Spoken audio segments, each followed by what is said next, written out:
എൻ്റെ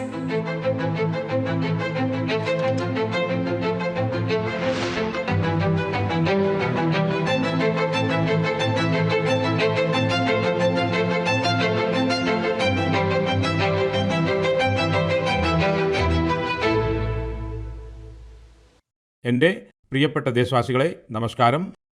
മൻ കി ബാത്തിലേക്ക് നിങ്ങൾക്ക് ഒരിക്കൽ കൂടി സ്വാഗതം. നവംബർ മാസം ഒരുപാട് പ്രചോദനങ്ങളോടെയാണ് വന്നത്.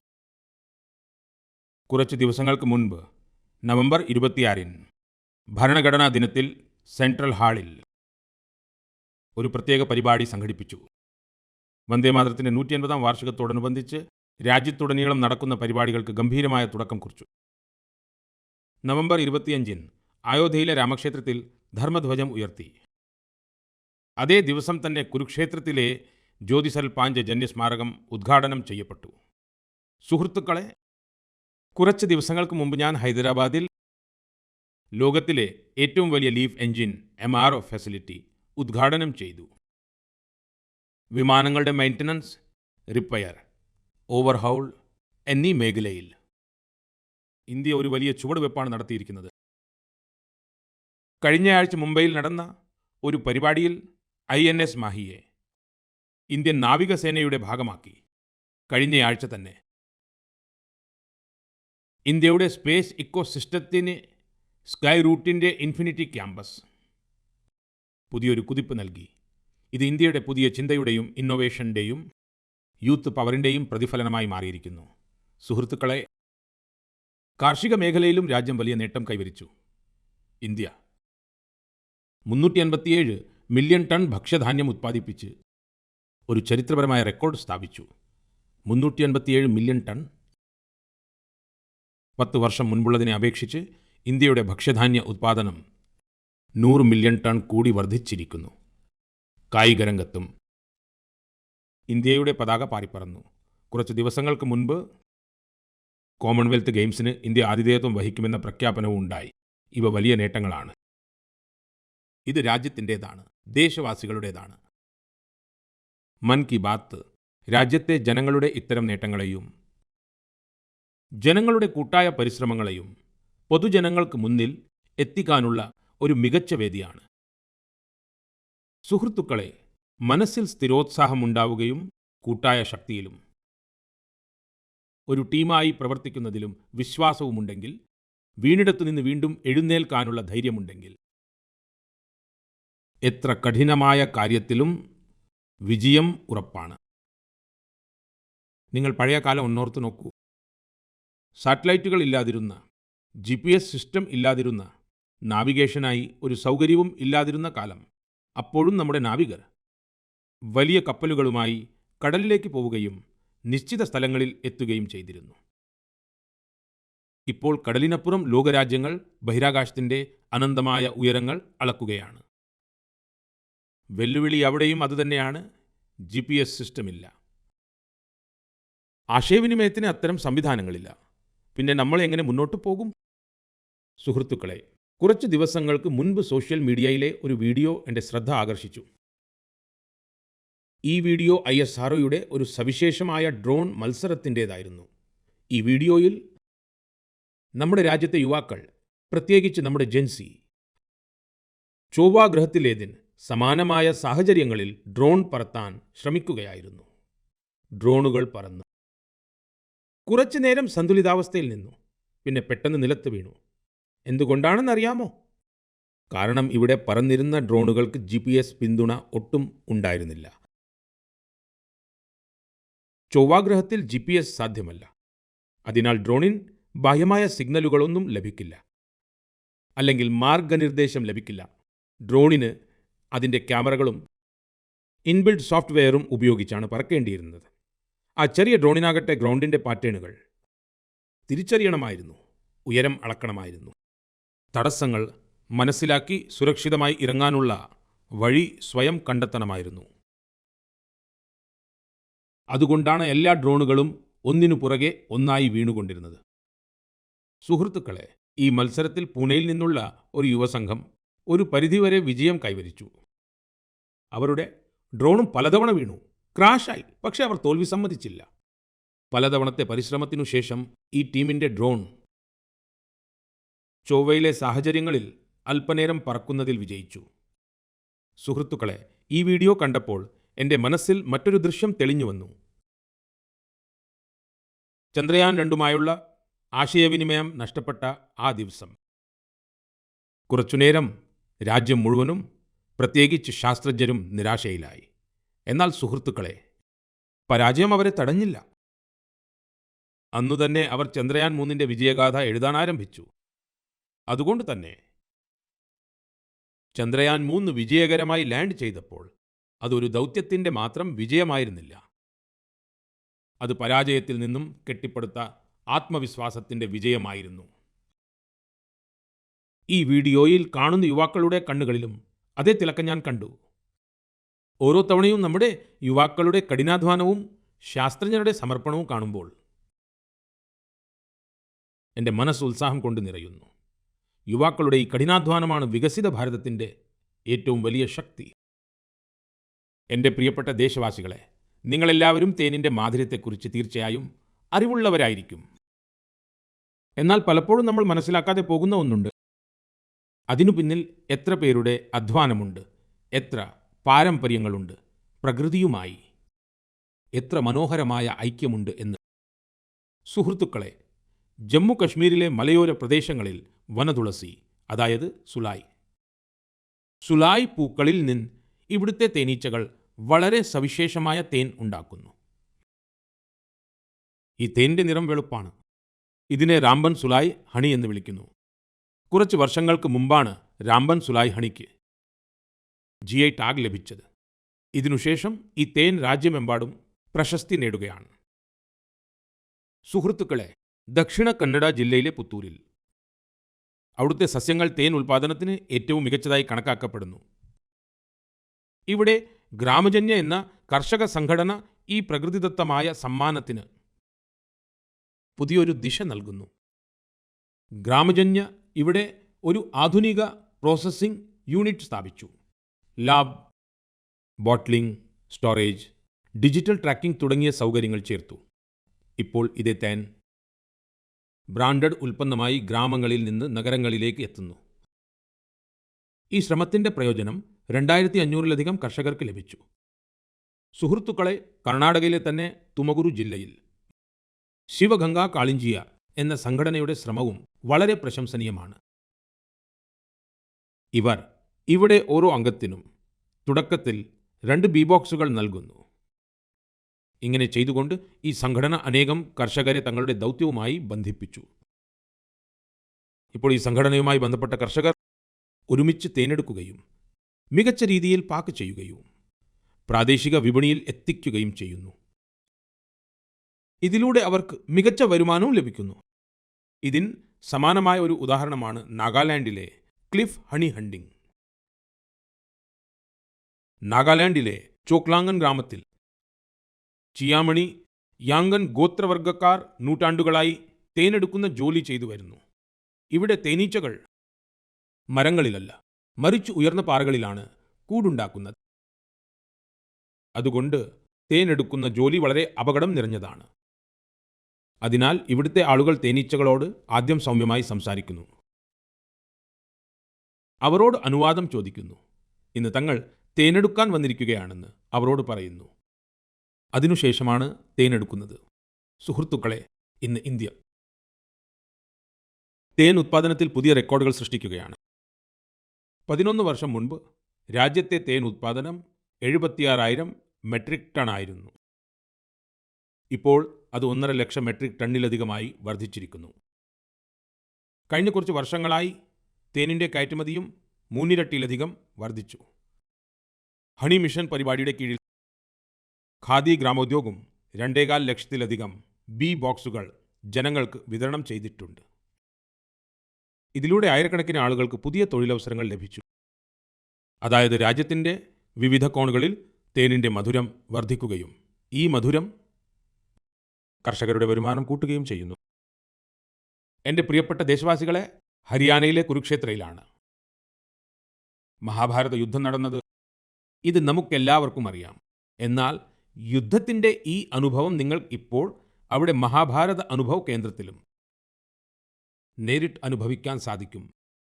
ഈ അനുഭവ കേന്ദ്രത്തിൽ മഹാഭാരത ഗാഥയെ 3D ലൈറ്റ് ആൻഡ് സൗണ്ട് ഷോയിലും ഡിജിറ്റൽ ടെക്നിക്കിലൂടെയും പ്രദർശിപ്പിക്കുന്നു.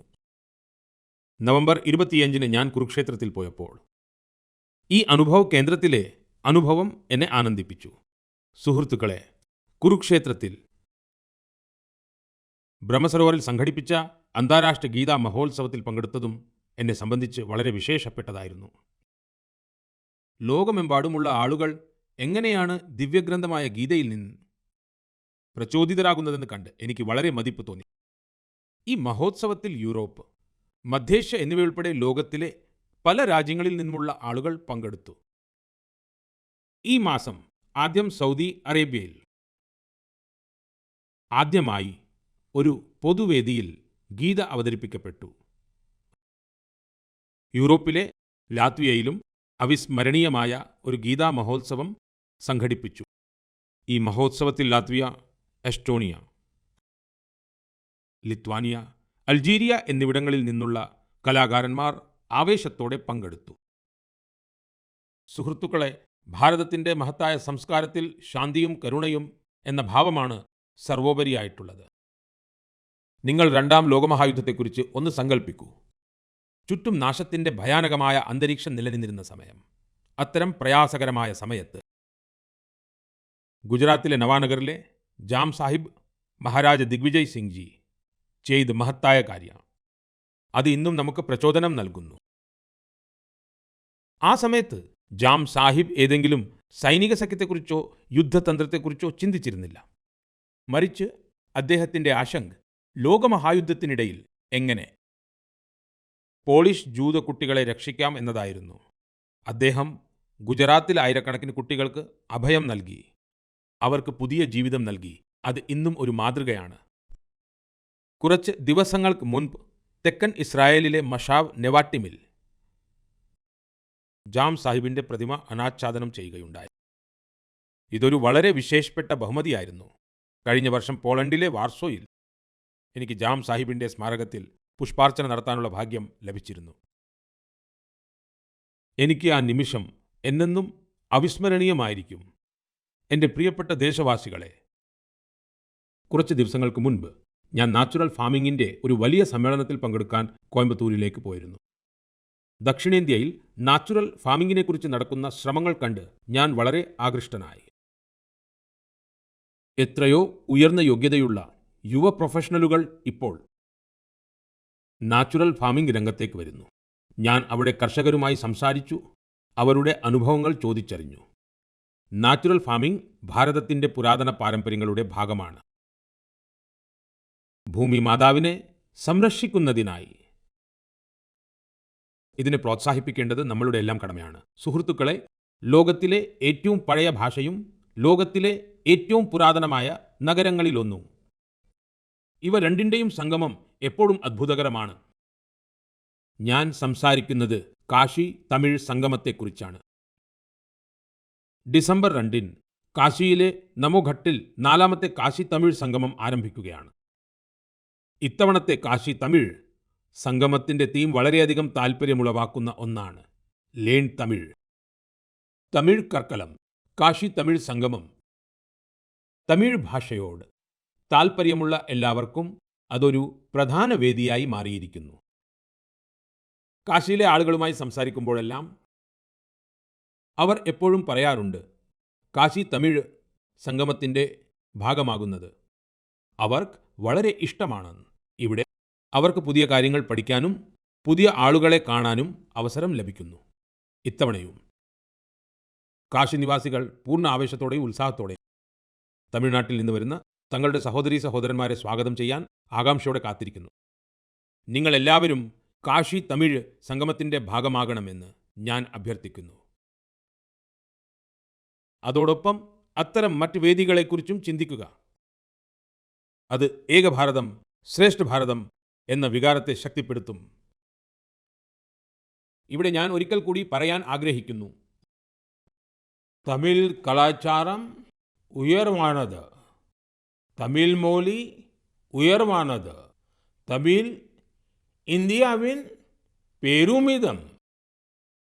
എൻ്റെ പ്രിയപ്പെട്ട ദേശവാസികളെ, ഭാരതത്തിൻ്റെ സുരക്ഷാ സംവിധാനത്തിന് കരുത്ത് ലഭിക്കുമ്പോൾ ഓരോ ഭാരതീയനും അഭിമാനം തോന്നുന്നു. കഴിഞ്ഞ ആഴ്ച മുംബൈയിൽ INS മാഹിയെ ഇന്ത്യൻ നാവികസേനയിൽ ഉൾപ്പെടുത്തി. ചിലർക്കിടയിൽ അതിൻ്റെ തദ്ദേശീയമായ രൂപകൽപ്പനയെക്കുറിച്ച് വലിയ ചർച്ചകൾ നടന്നു. അതേസമയം പുതുച്ചേരിയിലെയും മലബാർ തീരത്തെയും ആളുകൾ അതിൻ്റെ പേരിൽ തന്നെ സന്തോഷിച്ചു. യഥാർത്ഥത്തിൽ അതിൻ്റെ മാഹി എന്ന പേര് മാഹി എന്ന സ്ഥലത്തിൻ്റെ പേരിൽ നിന്നാണ് നൽകിയിരിക്കുന്നത്. അതിന് സമ്പന്നമായ ചരിത്ര പൈതൃകമുണ്ട്. കേരളത്തിലെയും തമിഴ്നാട്ടിലെയും പലരും ഈ യുദ്ധക്കപ്പലിൻ്റെ ക്രെസ്റ്റ് കളരിപ്പയറ്റിലെ ഉറുമി എന്ന പരമ്പരാഗതമായ വഴക്കമുള്ള വാളിനോട് സാമ്യമുള്ളതായി ശ്രദ്ധിച്ചു. നമ്മുടെ നാവികസേന ആത്മനിർഭരതയുടെ പാതയിൽ വളരെ വേഗത്തിൽ മുന്നേറുന്നത് നമുക്കെല്ലാവർക്കും അഭിമാനകരമാണ്. ഡിസംബർ 4 നമ്മൾ നാവികസേനാ ദിനവും ആഘോഷിക്കാൻ പോകുകയാണ്. ഈ അവസരം നമ്മുടെ സൈനികരുടെ അടങ്ങാത്ത ധൈര്യത്തെയും ശൗര്യത്തെയും ആദരിക്കാനുള്ള ഒരു പ്രത്യേക ദിവസമാണ്. സുഹൃത്തുക്കളെ, നേവിയുമായി ബന്ധപ്പെട്ട ടൂറിസത്തിൽ താൽപ്പര്യമുള്ളവർക്ക് നമ്മുടെ രാജ്യത്ത് ഒരുപാട് കാര്യങ്ങൾ പഠിക്കാൻ കഴിയുന്ന നിരവധി സ്ഥലങ്ങളുണ്ട്. രാജ്യത്തിൻ്റെ പടിഞ്ഞാറൻ തീരത്ത് ഗുജറാത്തിലെ സോമനാഥിനടുത്ത് ദിയു എന്നൊരു ജില്ലയുണ്ട്. ദിയുവിൽ INS ഖുക്രിക്ക് സമർപ്പിച്ച ഖുക്രി മെമ്മോറിയൽ ആൻഡ് മ്യൂസിയം ഉണ്ട്. അതേസമയം ഗോവയിൽ നേവൽ ഏവിയേഷൻ മ്യൂസിയം ഉണ്ട്. അത് ഏഷ്യയിൽ ഇത്തരത്തിലുള്ള ഒരേയൊരു മ്യൂസിയമാണ്. ഫോർട്ട് കൊച്ചിയിലെ INS ദ്രോണാചാര്യയിൽ ഇന്ത്യൻ നേവൽ മാരിടൈം മ്യൂസിയം ഉണ്ട്. ഇവിടെ നമ്മുടെ രാജ്യത്തിൻ്റെ സമുദ്രചരിത്രവും ഇന്ത്യൻ നേവിയുടെ പരിണാമവും കാണാൻ സാധിക്കും. മുൻപ് പോർട്ട് ബ്ലെയർ എന്നറിയപ്പെട്ടിരുന്ന ശ്രീവിജയപുരം, അവിടുത്തെ സമുദ്രിക നേവൽ മറൈൻ മ്യൂസിയം ആ പ്രദേശത്തിൻ്റെ സമ്പന്നമായ ചരിത്രം വെളിച്ചത്ത് കൊണ്ടുവരുന്നതിന് പേരുകേട്ടതാണ്. കാർവാറിലെ രവീന്ദ്രനാഥ ടാഗോർ ബീച്ചിലെ വാർഷിപ്പ് മ്യൂസിയത്തിൽ മിസൈലുകളുടെയും ആയുധങ്ങളുടെയും പകർപ്പുകൾ വെച്ചിട്ടുണ്ട്. വിശാഖപട്ടണത്തും ഇന്ത്യൻ നേവിയുമായി ബന്ധപ്പെട്ട ഒരു സബ്മറൈൻ, ഹെലികോപ്റ്റർ, എയർക്രാഫ്റ്റ് മ്യൂസിയം ഉണ്ട്. ഞാൻ നിങ്ങളോടെല്ലാവരോടും, പ്രത്യേകിച്ച് സൈനിക ചരിത്രത്തിൽ താൽപ്പര്യമുള്ളവരോട് അഭ്യർത്ഥിക്കുന്നു, നിങ്ങൾ ഈ മ്യൂസിയങ്ങൾ തീർച്ചയായും സന്ദർശിക്കണം. എൻ്റെ പ്രിയപ്പെട്ട ദേശവാസികളെ, ശീതകാലം വന്നിരിക്കുന്നു. അതോടൊപ്പം ശീതകാല ടൂറിസത്തിൻ്റെ സമയവും വന്നിരിക്കുന്നു. ലോകത്തിലെ പല രാജ്യങ്ങളും ശീതകാലത്ത് നടക്കുന്ന ടൂറിസത്തെ, വിൻ്റർ ടൂറിസത്തെ അവിടെ സമ്പദ് വ്യവസ്ഥയുടെ വലിയൊരു അടിസ്ഥാനമാക്കി മാറ്റിയിരിക്കുന്നു.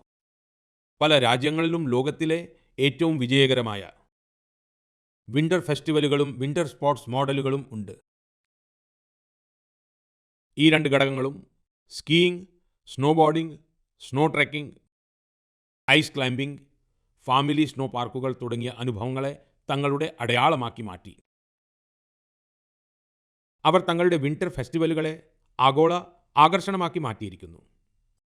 സുഹൃത്തുക്കളെ, നമ്മുടെ രാജ്യത്തും വിൻ്റർ ടൂറിസത്തിൻ്റെ എല്ലാ സാധ്യതകളും നിലവിലുണ്ട്.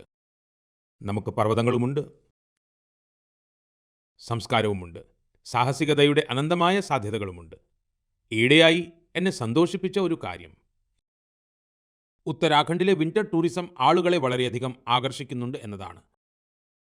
ശീതകാലത്ത് ഔലി, മുൻസ്യാരി, ചോപ്ത, ഡെഹ്റ തുടങ്ങിയ സ്ഥലങ്ങൾ പ്രശസ്തമായിക്കൊണ്ടിരിക്കുകയാണ്. ഏതാനും ആഴ്ചകൾക്ക് മുൻപ് പിത്തോറഗഡ് ജില്ലയിൽ 14,500 അടിയിലധികം ഉയരത്തിൽ ആദി കൈലാസത്തിൽ വെച്ച് സംസ്ഥാനത്തെ ആദ്യത്തെ high altitude ultra run marathon സംഘടിപ്പിക്കുകയുണ്ടായി. ഇതിൽ രാജ്യമെമ്പാടുമുള്ള 18 സംസ്ഥാനങ്ങളിൽ നിന്നായി 750-ലധികം കായിക താരങ്ങൾ പങ്കെടുത്തു.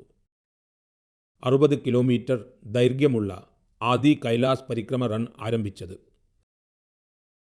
കൊടും തണുപ്പിൽ രാവിലെ 5 മണിക്കായിരുന്നു. ഇത്രയധികം തണുപ്പുണ്ടായിരുന്നിട്ടും ജനങ്ങളുടെ ആവേശം കാണേണ്ടത് തന്നെയായിരുന്നു.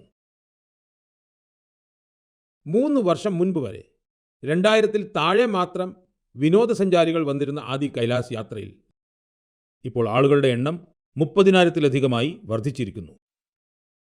സുഹൃത്തുക്കളെ, ഏതാനും ആഴ്ചകൾക്കുള്ളിൽ ഉത്തരാഖണ്ഡിൽ വിന്റർ ഗെയിംസും സംഘടിപ്പിക്കാൻ പോകുകയാണ്. രാജ്യമെമ്പാടുമുള്ള കളിക്കാരും സാഹസിക പ്രേമികളും കായികരംഗവുമായി ബന്ധപ്പെട്ടവരും ഈ പരിപാടിയെക്കുറിച്ച് ആവേശഭരിതരാണ്. സ്കീയിങ് ആകട്ടെ, സ്നോബോർഡിംഗ് ആകട്ടെ, ഇങ്ങനെ മഞ്ഞിൽ നടക്കുന്ന നിരവധി കായിക വിനോദങ്ങൾക്കുള്ള തയ്യാറെടുപ്പുകൾ ആരംഭിച്ചു കഴിഞ്ഞു. ഉത്തരാഖണ്ഡ് വിന്റർ ടൂറിസം വർദ്ധിപ്പിക്കുന്നതിനായി കണക്ടിവിറ്റിയിലും ഇൻഫ്രാസ്ട്രക്ചറിലും ശ്രദ്ധ കേന്ദ്രീകരിച്ചിട്ടുണ്ട്. ഹോം സ്റ്റേയുമായി ബന്ധപ്പെട്ട് പുതിയ നയവും രൂപീകരിച്ചിട്ടുണ്ട്. സുഹൃത്തുക്കളെ, ശീതകാലത്ത് വെഡ് ഇൻ ഇന്ത്യ പ്രചാരണത്തിനും ഒരു പ്രത്യേക ആകർഷണമുണ്ട്. ശീതകാലത്തെ സുവർണരശ്മികളും പർവ്വതങ്ങളിൽ നിന്ന് താഴേക്ക് വരുന്ന മഞ്ഞിൻ്റെ പുതപ്പുമൊക്കെയായി ഡെസ്റ്റിനേഷൻ വെഡ്ഡിങ്ങിനായി പർവ്വതങ്ങൾ ഇപ്പോൾ വളരെ പ്രശസ്തമായിക്കൊണ്ടിരിക്കുകയാണ്. പല വിവാഹങ്ങളും ഇപ്പോൾ പ്രത്യേകിച്ചും ഗംഗാ നദിയുടെ തീരത്താണ് നടക്കുന്നത്.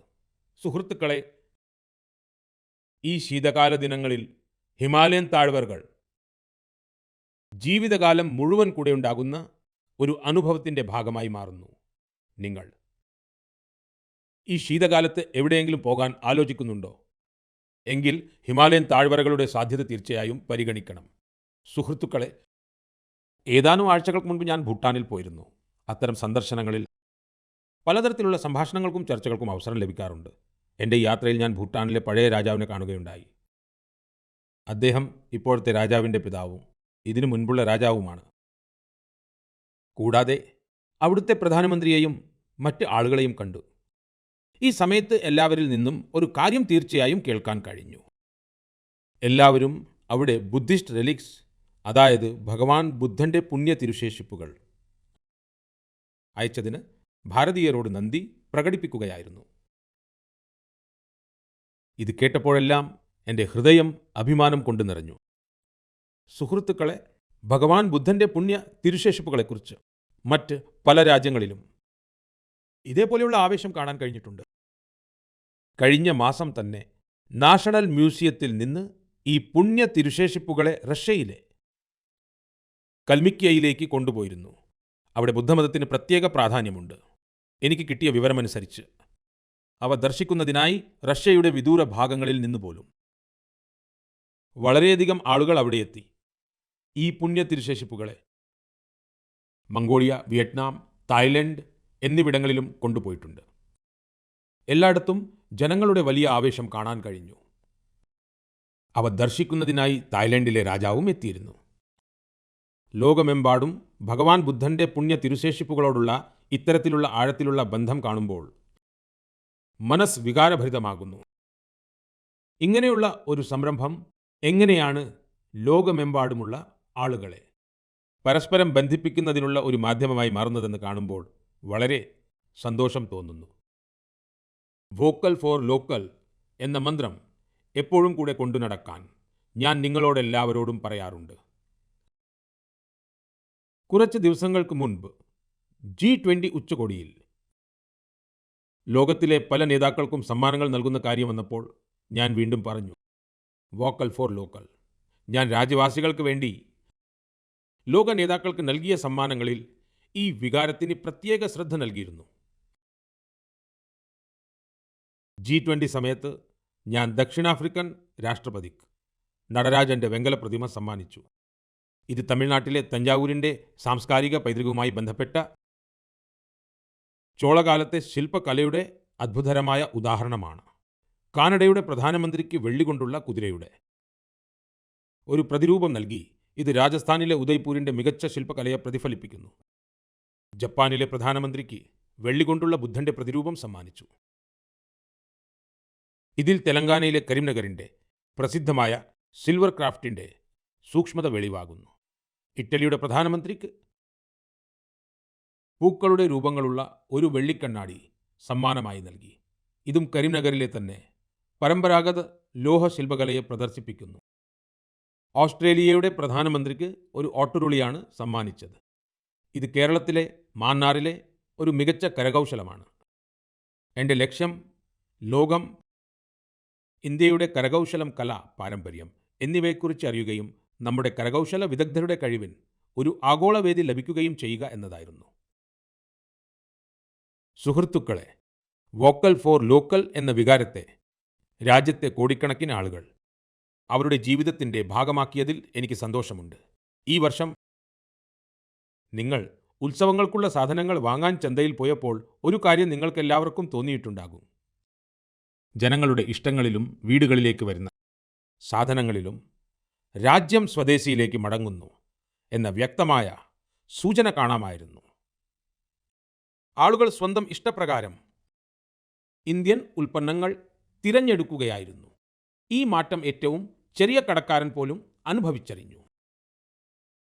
ഇത്തവണ യുവാക്കളും വോക്കൽ ഫോർ ലോക്കൽ പ്രചാരണത്തിന് വേഗം നൽകി. വരുന്ന കുറച്ച് ദിവസങ്ങളിൽ ക്രിസ്മസിനും പുതുവർഷത്തിനുമുള്ള ഷോപ്പിംഗിൻ്റെ പുതിയ ഘട്ടം ആരംഭിക്കാൻ പോകുന്നു. ഞാൻ നിങ്ങളെ വീണ്ടും ഓർമ്മിപ്പിക്കുന്നു, വോക്കൽ ഫോർ ലോക്കൽ എന്ന മന്ത്രം ഓർക്കുക, അതുതന്നെ വാങ്ങുക. അതായത് നമ്മുടെ രാജ്യത്ത് നിർമ്മിക്കുന്നവ, കൂടാതെ ഒരു സഹദേശവാസിയുടെ കഠിനാധ്വാനം അടങ്ങിയവ മാത്രം വിൽക്കുക. എൻ്റെ പ്രിയപ്പെട്ട നാട്ടുകാരെ, ഇന്ത്യൻ കായിക രംഗത്തെ സംബന്ധിച്ചിടത്തോളം ഈ മാസം സൂപ്പർ ഹിറ്റായിരുന്നു. ഈ മാസത്തിൻ്റെ തുടക്കം ഇന്ത്യൻ വനിതാ ടീമിൻ്റെ ICC വനിതാ ലോകകപ്പ് വിജയത്തോടെയായിരുന്നു. പക്ഷേ അതിനുശേഷവും കളിക്കളത്തിൽ കൂടുതൽ ആവേശം കാണാൻ കഴിഞ്ഞു. കുറച്ച് ദിവസങ്ങൾക്ക് മുൻപ് ടോക്കിയോയിൽ ഡെഫ് ഒളിമ്പിക്സ് നടന്നു. അവിടെ ഇന്ത്യ തങ്ങളുടെ എക്കാലത്തെയും മികച്ച പ്രകടനം കാഴ്ചവെച്ചുകൊണ്ട് 20 മെഡലുകൾ നേടി.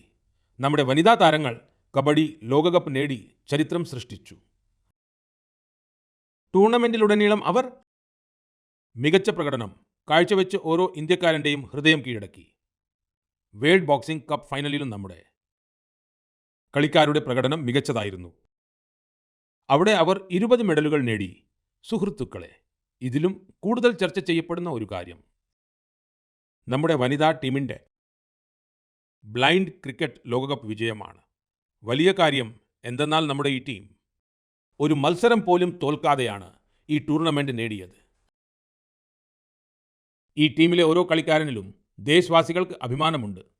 ഈ ടീമുമായി എനിക്ക് പ്രധാനമന്ത്രിയുടെ വസതിയിൽ വെച്ച് കൂടിക്കാഴ്ച നടത്താൻ സാധിച്ചു. തീർച്ചയായും ഈ ടീമിൻ്റെ ധൈര്യവും അവരുടെ ആവേശവും നമ്മെ ഒരുപാട് കാര്യങ്ങൾ പഠിപ്പിക്കുന്നു. ഈ വിജയം നമ്മുടെ കായിക ചരിത്രത്തിലെ ഏറ്റവും വലിയ വിജയങ്ങളിൽ ഒന്നാണ്. ഇത് ഓരോ ഇന്ത്യക്കാരനും എക്കാലത്തും പ്രചോദനമാണ്. സുഹൃത്തുക്കളെ, ഇക്കാലത്ത് നമ്മുടെ രാജ്യത്ത് എൻഡ്യൂറൻസ് സ്പോർട്സിൻ്റെ ഒരു പുതിയ കായിക സംസ്കാരവും അതിവേഗം ഉയർന്നു വരുന്നുണ്ട്. എൻഡ്യൂറൻസ് സ്പോർട്സ് എന്നതുകൊണ്ട് ഞാൻ അർത്ഥമാക്കുന്നത് നിങ്ങളുടെ പരിധികൾ പരീക്ഷിക്കപ്പെടുന്ന കായിക പ്രവർത്തനങ്ങളെയാണ്. കുറച്ച് വർഷങ്ങൾക്ക് മുൻപ് വരെ മാരത്തൺ, ബൈക്കത്തോൺ പോലുള്ള പ്രത്യേക പരിപാടികൾ ചില പ്രത്യേക ആളുകളിൽ മാത്രം ഒതുങ്ങിയിരുന്നു. എന്നാൽ ഇപ്പോൾ കാര്യങ്ങൾ ഒരുപാട് മാറിയിരിക്കുന്നു. എല്ലാ മാസവും രാജ്യത്തുടനീളം 1500-ലധികം എൻഡ്യൂറൻസ് സ്പോർട്സ് പരിപാടികൾ സംഘടിപ്പിക്കപ്പെടുന്നുണ്ടെന്ന് എന്നോട് പറഞ്ഞിട്ടുണ്ട്. ഈ പരിപാടികളിൽ പങ്കെടുക്കുന്നതിന് കായിക താരങ്ങൾ ദൂരയാത്രകൾ ചെയ്യുന്നു. സുഹൃത്തുക്കളെ, എൻഡ്യൂറൻസ് സ്പോർട്സിൻ്റെ തന്നെ ഒരു ഉദാഹരണമാണ് അയൺമാൻ ട്രയാത്ലോൺ. നിങ്ങളൊന്ന് സങ്കല്പിക്കുക, നിങ്ങളോട് ഇങ്ങനെ പറയുകയാണെങ്കിൽ, അതായത് നിങ്ങളുടെ പക്കൽ ഒരു ദിവസത്തിൽ താഴെ സമയമേ ഉള്ളൂ എന്നും ഈ 3 കാര്യങ്ങൾ ചെയ്യണമെന്നും: സമുദ്രത്തിൽ 4 കിലോമീറ്റർ നീന്തുക, 180 കിലോമീറ്റർ സൈക്കിൾ ഓടിക്കുക, കൂടാതെ ഏകദേശം 42 കിലോമീറ്റർ മാരത്തൺ ഓടുക. അപ്പോൾ ഇതെങ്ങനെ സാധ്യമാകുമെന്ന് നിങ്ങൾ ചിന്തിക്കും. എന്നാൽ ഉരുക്കുപോലെ ഇച്ഛാശക്തിയുള്ള ആളുകൾ ഈ ദൗത്യവും വിജയകരമായി പൂർത്തിയാക്കുന്നു. അതുകൊണ്ടാണ് ഇതിനെ അയൺമാൻ ട്രയാത്ലോൺ എന്ന് വിളിക്കുന്നത്. ഗോവയിൽ അടുത്തിടെ ഇത്തരമൊരു പരിപാടി സംഘടിപ്പിച്ചിരുന്നു. ഇക്കാലത്ത്